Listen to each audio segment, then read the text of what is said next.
When it comes to quality sleep, Ashley has you covered with top mattress brands at winning prices and with special financing options available. You can snooze now and pay later. Plus, your mattress purchase helps give the gift of better sleep to children in need and U.S. Special Operations Forces. Visit your local Ashley store or shop online today and make every snooze count. Financing is subject to credit approval. See store or ashley.com for details. Rosetta Stone is the language learning program with a lasting impact. I've been using their app to learn French, and it's not just about memorizing words, but actually having real conversations. And it's not just French. They offer 25 languages. Right now, Rosetta Stone has an awesome holiday deal, 50% off their lifetime membership. Every language, unlimited access forever. For anyone keen on diving deep into a new language, check out rosettastone.com. It's a game changer.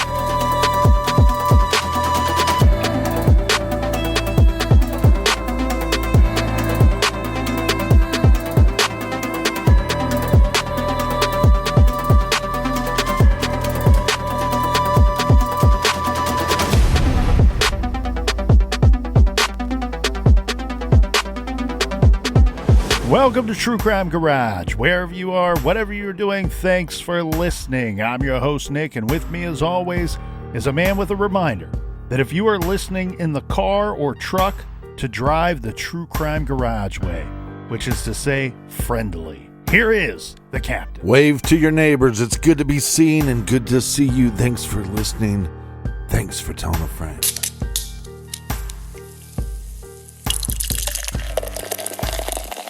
This week we are very happy to be featuring Hatchback Inferno by our good southern friends down at Tactical Brewing Company. Hatchback Inferno is an ESB with smoked hops. ESB stands for Extra Special Bitter, a style known for its balance and interplay between malt and hop bitterness. So a very interesting and unique beer and flavor. Garage grade 3 3/4 bottle caps out of 5. And here's some unique and interesting people that helped us fill up the fridge this week here in the old garage. Let's give a praise and thank you to all of those who helped. First up, a cheers to Stephanie from Dexter, Michigan. And a big "we like your jib" goes to Gina from NYC. And last but certainly not least, we have Patty Bordellin in Coeur d'Alene, Idaho. Everyone we just mentioned, they went to our website, truecrimegarage.com, clicked on the pint glass, and that helped us out with this week's shows. And for that, we thank you. Yeah, BWRUN Beer Run. If you need more True Crime Garage for your earballs, check out our bonus content. You can find it in the website store, or you can find it through the Apple Podcast app. And Colonel, that's enough of the business. All right, everybody, gather around, grab a chair, grab a beer. Let's talk some true crime.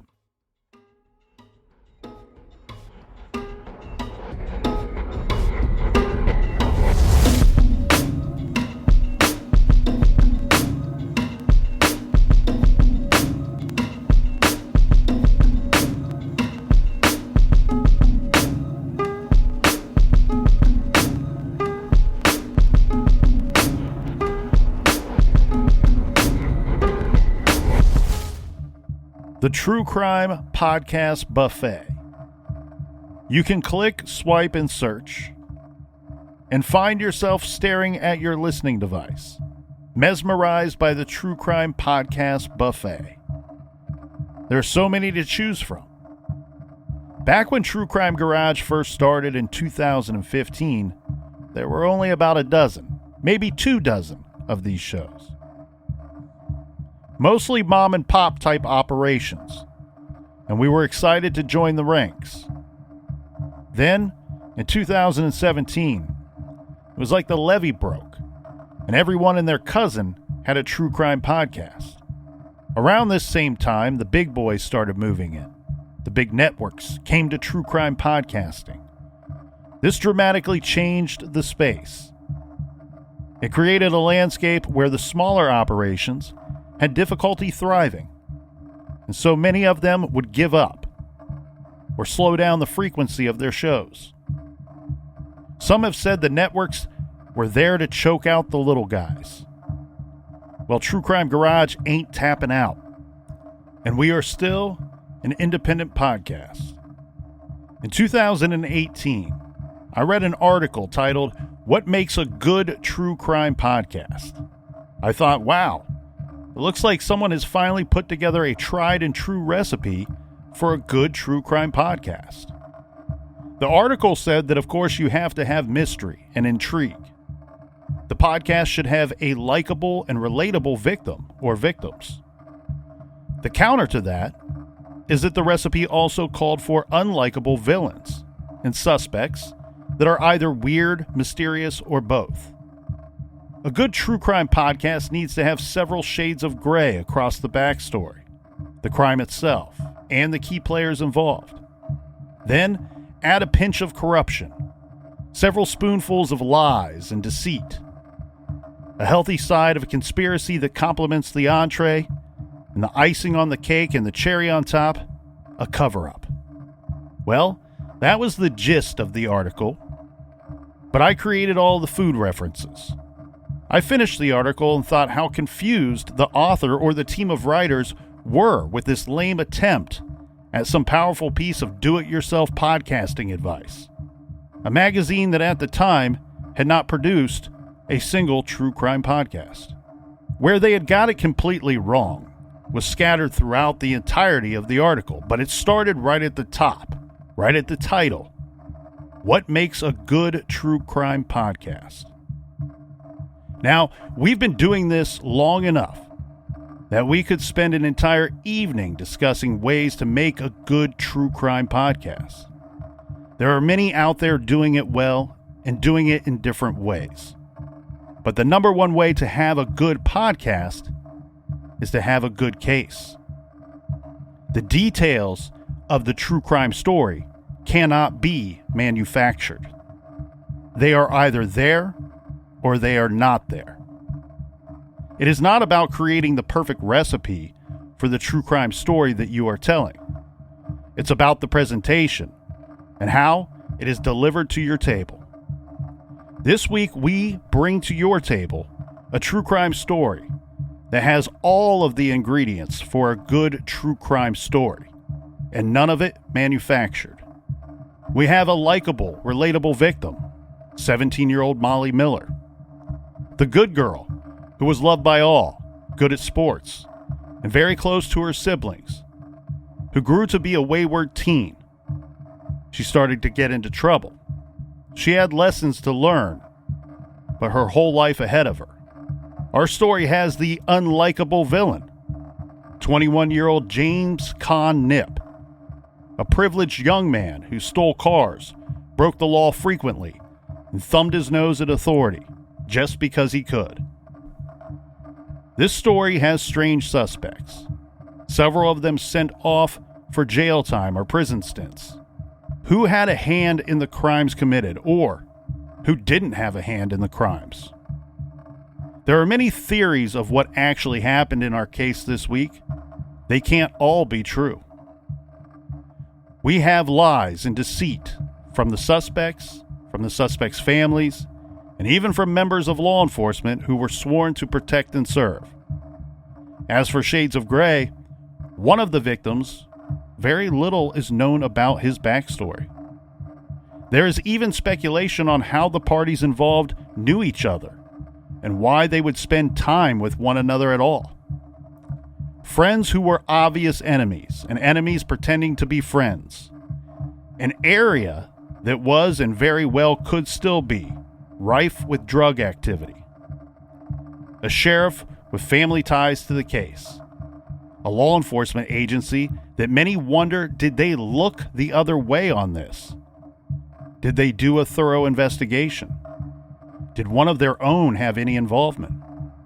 A family searching for answers and justice.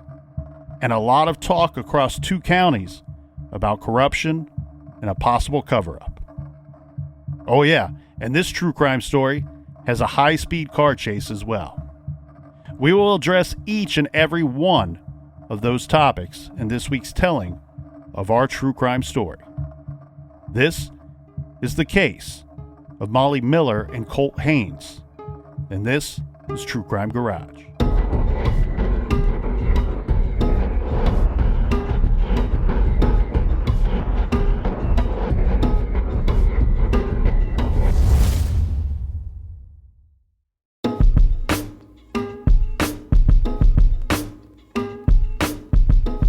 Wilson, Oklahoma is a town in Carter County with a population of about 1,700 people. Love County is just south of Carter County, so Love County is right on the Texas-Oklahoma state borders. Both are in the heart of Chickasaw Country and Tornado Alley. It was home to the Chickasaw Nation. Then this area sadly became a hot spot for drugs, mainly methamphetamine. Back in 2013, where we pick up this story, we have 17-year-old Molly Miller. She was born in April of 1996. At this time, she's living with her mother and grandparents. Molly was described as a fun-loving kid who was very outgoing and a talented athlete. She played and excelled at softball. She was the light of life to her grandfather, Alex. I spoke with someone who worked on this case, and they said Alex was a great, sweet family man, and everyone suspected that Molly was Alex's favorite grandchild. He loved to show off her softball trophies. Molly was rebellious, feisty, and had a reputation for speaking her mind, and as we all know, this sometimes can get one into trouble. Our story is going to pick up in the summertime. And I've seen several reports, some stating that Molly would be starting her junior year of high school in the fall, but others saying that she had just completed her junior year. When I spoke with people close to the case, this, as everyone will see, is an insignificant detail, so it was not on my list of questions. Now, let's jump back to late 2012, just for a second, and talk about Molly's cousin, Paula Fielder. Paula is grown with at least one adult child of her own, a son that is in his late 20s at this time.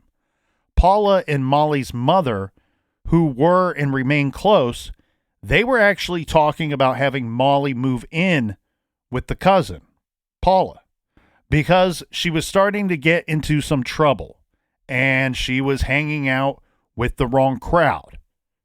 Paula lived about 2.5 hours away. Now, things between Molly and her mother must have gotten better because nothing ever came of this arrangement. Molly never moved in with Paula. All right, let's go back to 2013. Yeah, let's go to after the school year. So this is June 28th, 2013. On this day, 17-year-old Molly Miller gets into an argument with her mother, Melissa, during which Molly storms out of the house. So she goes and decides to stay with a close friend. This is not the first time that this has happened. She would usually be gone for a day or two and then return home, but this time something was different. Some say the big difference this time was that she had met someone. His name is Colt Haynes, and by all accounts, Molly had a near-instant crush on him. Colt Haynes was an older boy. He was 21 years old, a good-looking young man that Molly did not know prior to leaving her mother's home in late June. Now, we need to point something out here, Captain, about this area of Oklahoma. This true crime story takes place in Carter County and Love County. Love County is described as a place where everyone knows everyone. Now, I know we hear that a lot about these more rural areas, but in this case, everyone knows everyone is an understatement. This was proven to me a dozen times when looking into this case. In Love County, everyone knows everyone, and they know your mom, your dad, your brother, your cousins. Everybody knows everybody. I know a lot of moms. In Carter County, it's a little more populous. Love County is just 10,000 people. Carter County is about 48,000 people. So in Carter, most people know each other. But it's more of a 2 degrees of separation situation in Carter County. So we have Molly that is 17 and she has a crush on Colt, which is 21 years old. That's correct. And the two would spend some time together in the coming days. But it's unclear what Colt's feelings were for Molly. We don't have anyone saying that he was pursuing her or wanted a relationship with her. But in this time away from her mother's house, Molly, through friends, found herself in the same social circles as Colt Haynes. Colt was considered by most to be a good young man. He was a pretty good student, not a great student, but a pretty good student. In high school and after, he had a ton of friends, but he, like many in this area at the time, unfortunately for decades actually, he slipped into drug use. Meth, as we said, is a huge problem in this area. It has been for those decades. In fact, it was described to me by a local as back then, meaning in the early 2000s and 2010s, as it was like a freight train of meth was making regular stops in Love and Carter counties. Colt had an on-again, off-again drug problem. He'd get clean for a while, and then he'd fall back into it. And unfortunately, this is something that we would see with other people as well in this area because of the amount of drugs and the amount of drug use in this area. It's almost easier to slip back into drugs than to stay away from it altogether. When you have this addiction, it's sad. It's something that's tough to beat, and you're in an area where you can't really escape it. Now, Molly, leading up to this summer, it was reported that she had already started to dabble with meth. And some of her close family and friends were concerned about this. In fact, this is likely what was causing problems at home during that school year. Again, addiction is tough. It's sad. It's something that anyone can easily fall into. Sometimes it only takes one-time use to find yourself on the other side of the tracks. So some of the rumors, some of the thoughts is that Molly was hiding her relationship with Colt, but that's kind of confusing to me, and I think to you as well, Colonel, because they weren't seeing each other that long. So it could be that she just wasn't telling people about a new relationship. And as we said, we don't know if she was intending to go home. So not sharing this relationship, if it even was one, with her family wouldn't surprise me if she didn't have any immediate intentions of returning home. She's probably not sharing a lot of things with home and her family at that time. And they, by all accounts, only knew each other for about a week to maybe 10 days at the very most leading up to the events of our mystery. Now, some have speculated as to why she would hide this, if she was even hiding it at all. But the speculation, Captain, is one, Colt is older. You know, he's an adult. She is not. So that's obvious. Two, he has a baby with another woman. And three, he had a reputation for getting in trouble with the law. But I want to be clear about this. You can be a good guy and get in trouble with the law. We have a person who is struggling with addiction, and everything that I could find as far as trouble with the law came about because of drugs. It's all drug-related charges. We're not talking about a violent person. Right. We're not talking about somebody that is stealing and robbing others or terrorizing others or harming others. He, unfortunately, has this drug problem, and it's led him to other issues. Yeah, which is causing him to hurt himself, and all these crimes are really, again, like you said, crimes that are against himself. As we said, Molly and Colt only knew each other for about a week or so. Now, here is what we know about their time together. On July 5th, Molly and Colt, it's later determined that this was Molly and Colt caught on camera, but Molly, Colt, and two others are caught on surveillance video camera at the Wilson Casino parking lot. This was an apparent drug deal going on, but no one was arrested. No one is charged. This was not a police situation. Now, note the date, though, Captain. That's July 5th. Remember, we know that Molly left her mother's house on June 28th. So we're only about 7 days after she leaves her mother's house. The following day, on July 6th, 2 unnamed people went to a home and picked up Molly and Colt, and they all went to another house together and hung out together for some period of time. So we know Molly and Colt were together again on this day, on July 6th. Now, here's where things get incredibly strange. Sunday, July 7th, 2013. Molly is trying to get her friend Jessica. And from everything I could find, these two are really tight. Jessica's her best friend. So she's trying to get Jessica, who she was staying with after leaving her mother's house, to go to a party with her. But Jessica is refusing to go. There's people there and probably a drug element there that she's not interested in being involved with.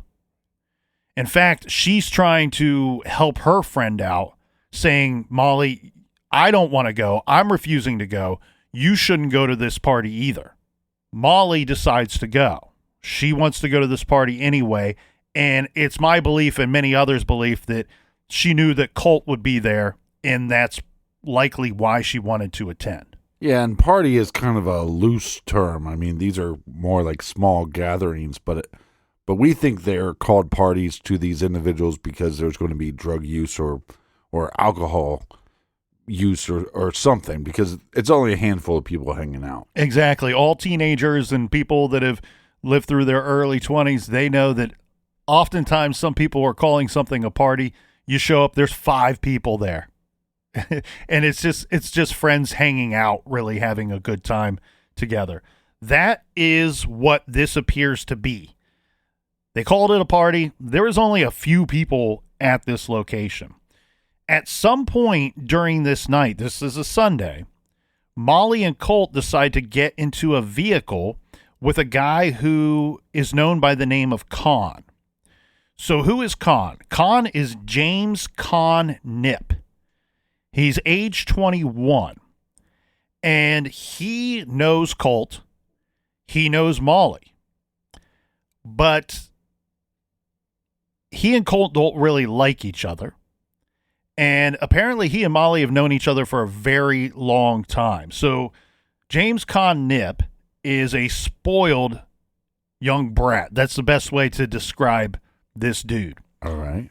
He lives with his grandparents, who live in Love County. This is about 30 minutes away from where Molly was staying. He lives on what's referred to as a compound deep in the woods, surrounded by many, many acres of land. I had a hard time figuring out how many acres, as it's reported to be anywhere from right around 100 to some people saying that it's like 1,000 acres of land. So very hard to determine how large this property is, but we know that he lives at this home with grandparents, and it also sounds like the home and the property is large enough that there are other members of this family that live on this very large property. Now, the Nipp family is well known throughout the entire county of Love County, and they are known because they've had some success, and not only that, but their family has ties there. They've been there for generation after generation after generation. Now, Conn, as he's known as, had a reputation for getting into trouble. This is much different than what we talked about with Colt Haynes, Captain. Conn, yes, he has drug use and a history of that, and we will see that from the court records we have. But he also gets into trouble because he's just an asshole. Like he enjoys causing havoc, and he seems to always get away with the things that he's creating. There never seems to be much in the way of consequences for James Conn Nipp. So as far as his police record goes leading up to 2013, Captain, in 2010 and 2011, court records state that Conn has a history of criminal charges and drug abuse. He had been convicted of possessing possession of marijuana and drug paraphernalia in a 2010 case, and convicted of driving under the influence of drugs in 2011. Now, as we said, everyone in town, everyone in the county, they know the Nipps. Molly is, in fact, a distant cousin of the Nipp family and has known Conn for the majority of her life, or at least known his family. Right, so that's her connection to him. Exactly. As we said, Conn and Colt don't really get along. There's a lot of speculation as to why these two wouldn't have got along. We pointed out they're the same age. They're both 21. But one of the reasons may be that Conn at one point dated a former girlfriend of Colt's. And in fact, that is the woman that he had a baby with. And it's well known that Conn was very abusive to this young woman, or this girl. She may have been a girl at the time of their relationship, because they dated around 2, maybe even 3 years prior to the events that we're talking about here today. Well, and like you said, he's known to like being an asshole. Yes, very much so. So this girl, this woman, leaves Conn and then starts dating Colt. I can't say for 100% certainty that that's why these two don't like each other. It could be it's likely a multitude of reasons, I'm guessing. Katie Savage is this woman's name, and the baby that her and Colt had together is named Jagger Haynes. He was only 10 months old at the time of our story. Katie said, and this is one big mystery piece within all the other mysteries that come with it in this story, Captain. We said that Colt and Molly, they get into a vehicle with Conn. Why the hell would Colt get into a vehicle with a guy that he does not like and it's known that he doesn't like? Well, that's drugs for you. And what everyone has said is the only reason these two would have hung out together or been in the same company together would be because of drugs.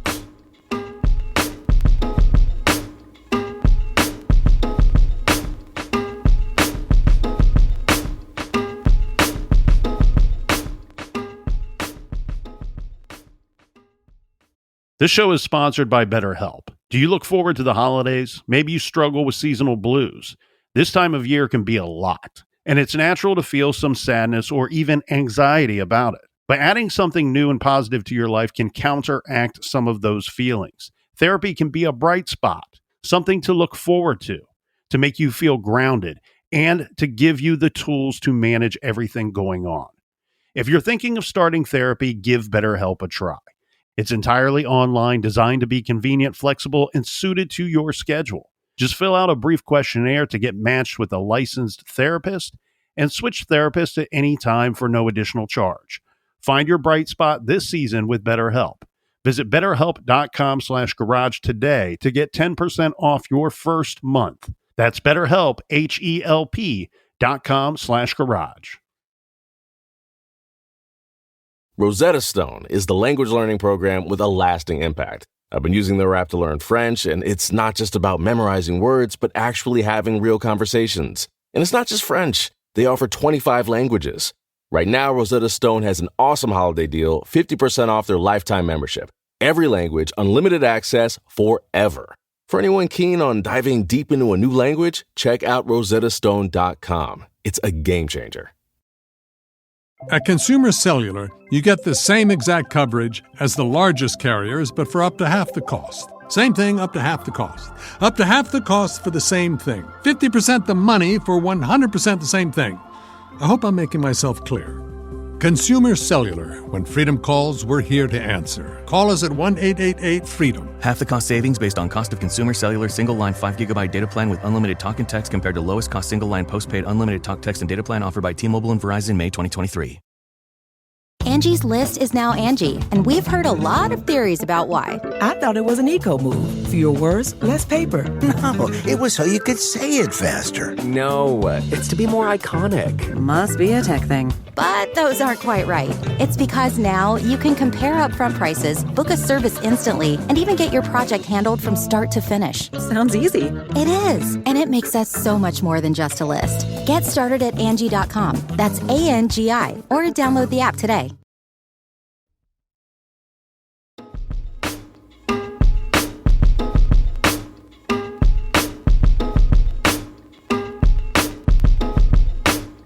All right, we are back. Cheers, mates. Want to thank you guys so much for supporting the Flying Garage ship.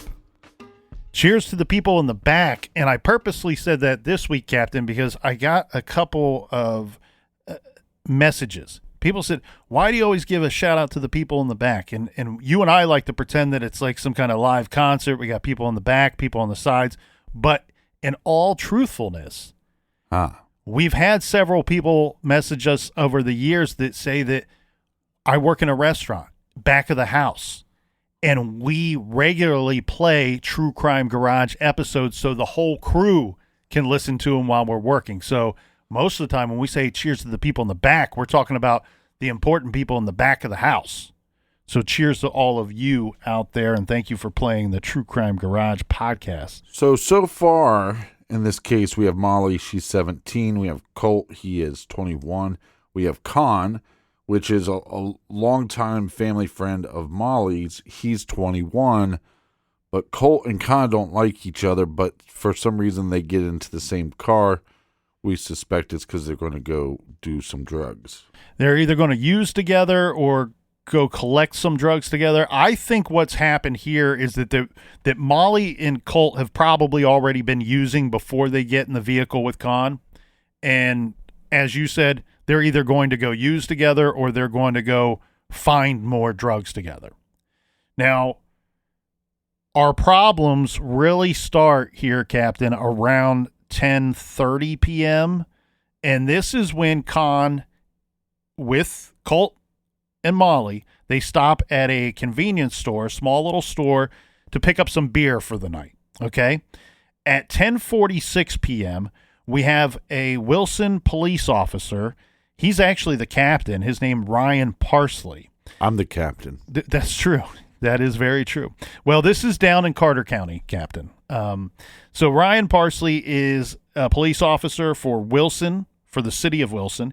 He is in a parking lot across the street from this little convenience store that the three stopped at to pick up beer. Everything should be fine. But no, Con can't help himself. He sees the police car, and he's done something that he's done many times before. He decides, you know what? I'm going to be a real jerk. He pulls up near the police car, starts doing donuts, which is now spraying the car with gravel. Well, the police don't like when you start doing donuts right in front of them. Newsflash, right? They also don't like to have their cruiser being hit by rocks. Damaged by rocks, that's correct. So he pulls off this little stunt, and, of course, the police officer flips on his lights, and Con is now in a police chase, because one thing that Con does not do is pull over when the police flip on their lights. He has been in multiple police chases leading up to this night. He's super reckless, this dude. This guy is a real pile of shit. Well, and let's also point out that as he's fleeing the officer, that night, Con is driving a borrowed vehicle. It's not even his car. It's a 2012 Honda Accord, Fancy. Which during this police chase reached speeds of up to 120 miles per hour. So during the chase, he goes over the county line. He leaves Carter County, goes into Love County, and the county officers there, they joined in the pursuit. But eventually the police lost him. And this was in the vicinity of Long Hollow Road, which is a dead-end road, but it leads to this very large property that's owned by his family, the Nipp family.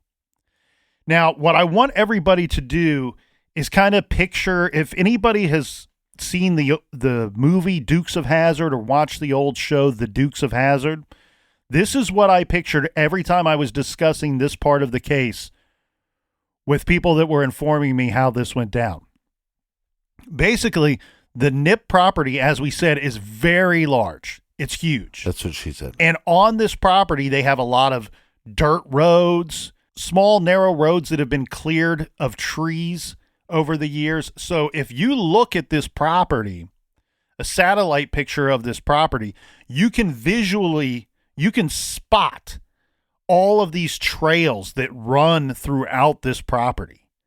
So Conn, on several occasions, has been involved in activity that leads to a police pursuit of him, a police chase of him, so much so that you can hear the officers on the radio saying, it's probably Conn Nipp in that car, and if it is, he's going to Long Hollow Road. So his MO that he does, Captain, is he pisses off the police, he flees them toward his family property, and then goes off-road on these trails that they either can't travel or they have no idea where they're going. Now, you would think that a normal person would realize that, oh, if they know it's me and this is the same thing I do every time, well, I'll eventually get busted anyway because they can just show up at my door in the morning and knock on the door and charge me with something the following morning. Well, Conn is not a normal person. He's kind of an asshat, and he thinks he's above the law. I am the law. And he is also a drug addict. So how much drugs is he on at these times of these police chase? I mean, who knows? The other thing, though, too, is he's privileged in the manner that a relative of his is the sheriff of Love County. And the sheriff, on more than one occasion, has set up a roadblock to make it very difficult for anyone in his family to get into any kind of trouble with the law. Now, here's the first mystery, the first real mystery in our story. It's been reported that Sheriff Joe Russell, he's the sheriff of Love County, called off the police chase that night. And some have said that it was either due to it just being a very dangerous situation. More harm was going to come than good out of this police chase. You could have damaged vehicles, injured officers, right? 120 mile an hour on roads that are not lit out in the country could even end up in a fatality. So I can agree with that side of the argument 100%. The other side of the argument is that he knew that it was one of his relatives, Conn Nipp, being chased, as it wasn't Conn's first rodeo, and called it off just so one of his own wouldn't get into trouble. I can agree with both of those arguments. So again, we have Molly, Colt, and Conn in this car. There's a police chase. They call off the chase, but we know where Conn is going to go. He's going to his family's property. Once he gets on this property, though, the car is going to be dead. Yeah, so what happens here, Captain, we know from eyewitness accounts that Conn was driving, Colt was in the front seat, and we have Molly in the back seat of this 2012 Honda Accord. It's 2013, so this is a relatively new vehicle, and he's going to drive it off-roading on his family's very large property. And the problem with this police chase is all reports say the same thing. Nobody is certain where the chase ended or when it ended. All we know is that at some point, the county cruisers as well as Wilson PD stopped pursuing the vehicle, or they lost the vehicle in the chase, and the vehicle takes on so much damage going through this property once it's off-road that the vehicle eventually dies. Now, one thing that we also know is that the neighbors, the people that live near this large property, they have large properties as well. But in the past, multiple neighbors had said, we are constantly fixing our fences, our barbed wire fences, because somebody keeps running them over with a vehicle. Well, you don't have to be a Sherlock Holmes to figure out that that's Conn Nipp accessing that property in different ways. And the vehicle eventually dies at a location on this very large property. Now, what happens here is a mystery. Now, what we can gather is this. Conn knows this property. He's lived there his entire life. His family have lived there for generations. That's why I say it's like the Dukes of Hazzard, right? Anytime they go off-roading to get away from the cops, remember the Roscoe P. Coltrane? He doesn't know where the Dukes are going. Right. And they know those dirt roads like the back of their hand. So the law is at a huge disadvantage. And so, unfortunately... Well, and the law officers are not on drugs, so they're not going to drive as erratic as somebody that's high on meth. Well, unfortunately, the other people that are at a huge disadvantage once this car dies is Molly and Colt. They don't know their way around this property. This is a huge property. They don't know where they are. They don't know where they need to go. When the car dies, Conn says to y'all, smell you later. You're on your own. And he takes off on foot.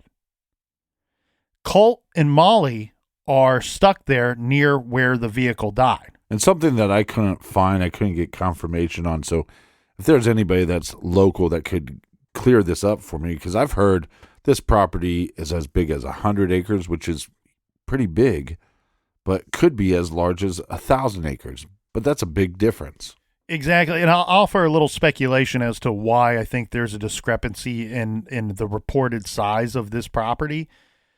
Oftentimes, and this is the case here as well, but oftentimes you get these rural areas where you have a family that's lived there for generations and they have these very large properties. Well, a lot of times their very large property is surrounded by extended family who have very large properties as well. And if in this case, if they all share the same last name, it's very difficult for us as outsiders to determine how much of that property we're talking about. Right. But what we should point out here, Captain, is Colt and Molly they find themselves in the middle of nowhere, in the middle of the night. It's pitch black out there. We're not talking about street lights, right? Us city folk don't realize how bright these city lights are, the street lights are, until you get out into a place where there are none. And they have a vehicle that is dead. They have their cell phones. But to be perfectly clear, we said they're trapped out in the middle of nowhere. Guess what? If they make it out to the road, which is where they're going to want to go, they're still out in the middle of nowhere. So this is a crazy predicament that they find themselves in. Now, what we do know happened here is that at 12:47 a.m., Molly calls 911. This call lasted 5 seconds, and in fact, she doesn't say a word during this call. And it's reported that she either hung up or the call was dropped. There's very limited cell service out in this area. The operator tries to, as protocol, return the call and makes several calls attempted to Molly's phone, but no one ever picks up. So it's been thought that either she dialed 911 and decided she didn't want to report anything or talk to them and purposely hung up. Right. Or that it was an accidental call and the call was dropped. Unfortunately, we do not have Molly to tell us why she called 911 that night. And she didn't, again, no words were said to the emergency personnel when the phone was picked up. Now, Colt's friends have told the media and law enforcement that he called several of them during the early morning hours that night. And he said he was able to give several details as to what was going on. Note, we also have Molly calling people as well, and they're both saying the same thing. We were in a car with Conn. It was a police chase. Car breaks down. We are in the middle of nowhere. We don't know where we are. We don't know how to get to the road, and we need help. We need somebody to come out and try to find us. So at this point in the timeline, we believe that Molly and Colt are still together, but Conn is nowhere to be found. Yeah, and things are going to get more dire as the night goes along. What happens is at some point, Colt decides that he's going to climb up to the top of this big tree. And he is about 20 to 25 feet in the air, climbed up into this tree because he's trying to see across the land in all directions to see where they should be going. Right. Well, this is where a bad situation gets much worse. He's up in this tree. The branch gives way and breaks. Colt's not a small guy. He's over 200 pounds. The branch breaks. He falls. And in the course of the fall, he breaks his ankle. And we know this because they've relayed this information, they being Molly and Colt, to the friends and people that they're calling to ask to come out and find them. Now we need to be found, but now this guy's leg is broken and it's a bad break. The bone is sticking out. They're asking for people to come out and help find them and bring water with you. Well, some of their friends, it's some of Colt's friends actually, because keep in mind, these two didn't know each other until about a week or so before this all takes place. Right. So they don't necessarily share all the same friends. One of Colt's friends would later tell police that the call that they got from Colt, he says he's lying in a creek bed with the broken ankle, bone sticking out, and he's coughing up blood. Yeah, Jesus. And he tells his friend, he goes, look, we were in the car with Conn. I'm pretty certain that we are somewhere between Long Hollow Road and Pike Road. Right. So a group of his friends drive out there. They're driving up and down these roads, Long Hollow and Pike Roads, honking their horns, flashing the lights, while talking to Colt on the cell phone. This is how large this area is, though, Captain. Colt is telling them, yeah, I get it. You guys are out here driving, honking the horn, flashing your lights. I can't see any lights. I don't hear any horns. And they're out there basically circling this area. Yeah, and if you're in a very dark area, you're going to be able to see those lights, those headlights from a good distance. Mm-hmm. But this is, again, where I wish we had more clarification on how many acres this land is. So, in spite of all these phone calls and people even going out there attempting to find them, Molly and Colt are never located. And then at 9:39 a.m., Molly's phone went dead or was shut off. And this is a topic for debate right here.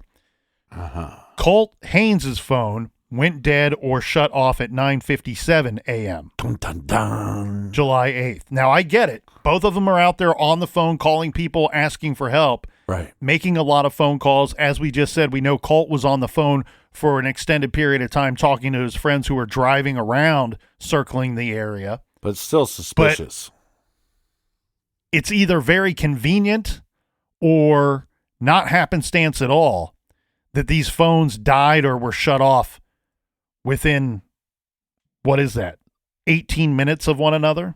This is a fucking crazy Her phone story. dies or is shut off at 9:39 a.m. Colt's phone went dead around 9:57 a.m. that same morning. And leading up to that, they're never heard from again via phone or any way else, as far as we know, after that time period when the phones die. So I want to see if I'm picking up what you're putting down. Mm-hmm. So we have Molly, she's 17. She's hanging out with Colt, he's 21. Colt has a drug problem. They're starting a relationship. We think it's possibly more than a friendship. She has a crush on him. They go to this party. There they find Conn, and Conn is going to go, hey, get in my car. We're going to go get drugs or do drugs or something. In this drive, he decides to act like a douchebag and start a high-speed chase. We don't know when the cops stopped the chase. Mm-hmm. Did they go all the way onto the property? Did they end up talking to these individuals? We don't know. But we do know from this communication that Molly and Colt are out. We're assuming it's on Conn's family's land. Yep. And they can't find anybody. And they're calling friends, and the friends are coming out to look for them. The friends are flashing their lights. The friends are honking their horns. And Molly and Colt don't see anything. Colt gets into a tree. He goes up the tree. He falls out of the tree, possibly breaks his ankle. And then the phones disappear, like you said, one right after another. And they're just gone. So to add a little more evidence to all of those statements, we know that law enforcement were tracking this vehicle in the chase to Long Hollow Road, which leads to the Nipp family property. Right. And we don't know where the chase ended or if they were just simply called off at some point. But we know from statements from law enforcement that that's where they were tracking this car to, and that's where those statements kind of lead the vehicle to, is their property. And then we know from statements from several people that were called by both Colt and Molly that night that Colt had fallen out of a tree, broke his leg, bones sticking out, can't move, can't get up and walk to the road or to safety. Molly's there with him. They don't know where they are. People were out searching for them, and they tell people on the phone about the car chase and the car dying, and I believe that, you know, we are on Conn's property. Go out to the Nipp family property. That's where we are. That's where you're going to find us. Please help. Now, and nobody's seen them or heard from them ever again. Never again. Ever again from that 9 a.m. hour when the phones die. They're not seen nor heard from ever again. And let's expand this a little bit, our timeline. So on July 22nd, about 2 weeks, roughly 2 weeks later, the vehicle in that car chase, the vehicle that died on the property, was found. It's a Honda Accord. It was found wrecked in a field near where the police pursuit ended. And it was determined that it had $18,000 worth of damage to it. Jeez. It was found abandoned in the woods south of Oswalt Road, between Long Hollow Road and Pike Road in Love County. So you have, if you're looking at a map, on the west part of that map, you would have Pike Road that runs north and south. And then a little east of that, you're going to have Long Hollow Road. It too runs north and south. Oswalt Road connects the two, running east to west. Right. And so this is found in an area, found abandoned in an area south of Oswalt Road, which is directly leads to that very large Nipp family property. Now, here's some added layers to this case. Molly is reported missing by her family to Wilson City, to the city of Wilson, to their police department. Right. They have witnesses saying Molly was in a car with Colt and Conn the last time that she was seen. So Wilson PD, they do their jobs and they take the missing person report. Well, Molly's family catches wind of this police chase and all that information and everything they're hearing from everybody. Again, everybody knows everybody in Love County. So Molly's mother calls the Love County Sheriff's Department to report her daughter missing in that county. Why? Because she's saying that she has information coming from all these people that her daughter was in a car with Conn in a car chase that ended in Love County. It's Love County Sheriff's Department's jurisdiction at this point, where she went missing from, where she was last seen and heard from. Molly's mother is told by Sheriff Joe Russell that he will not take the missing persons report, that this is not his problem. This is Wilson PD's problem and Carter County's problem. I have an issue just with that wording anyways. Mm-hmm. I mean, if you want her to call another county, there's a professional way to do that. You're paid to protect and serve, and this kind of action, this kind of language, this kind of immature behavior is what's going to cause a bunch of questions to start coming towards law enforcement. In this case, you have two young adults that went missing, and they were with this pile of shit of a person that is connected back to law enforcement. Exactly. And here's the other problem. So Colt Haynes is an adult. There's nobody filing a report for him, or if they are, it's the same old. He's an adult. He's allowed to not come home situation. Molly Miller is where you have the opportunity to raise the flag, raise the alarm. Right. And say, this is a child. This is a minor. She went missing. Yeah, maybe she was up to some questionable behavior, but nobody deserves to disappear. And you have Love County Sheriff, who's supposed to be protecting and serving people in his county, saying, look, not my problem. And so the Molly Miller situation, which should have led to an investigation immediately, was actually treated like a runaway situation. And where she went missing from, the sheriff there is on record saying, not my problem.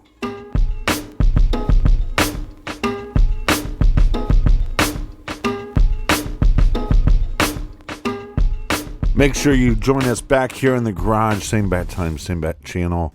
And until then, be good, be kind, and don't live.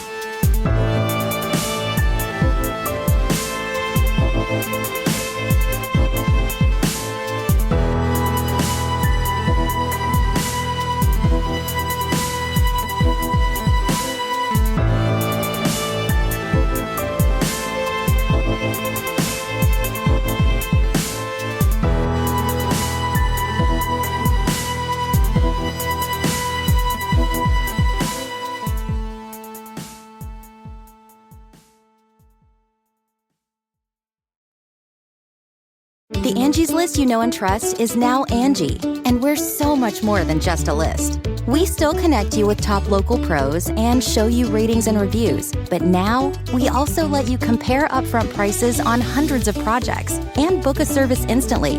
We can even handle the rest of your project from start to finish. So remember, Angie's List is now Angie, and we're here to get your job done right. Get started at Angie.com. That's ANGI, or download the app today.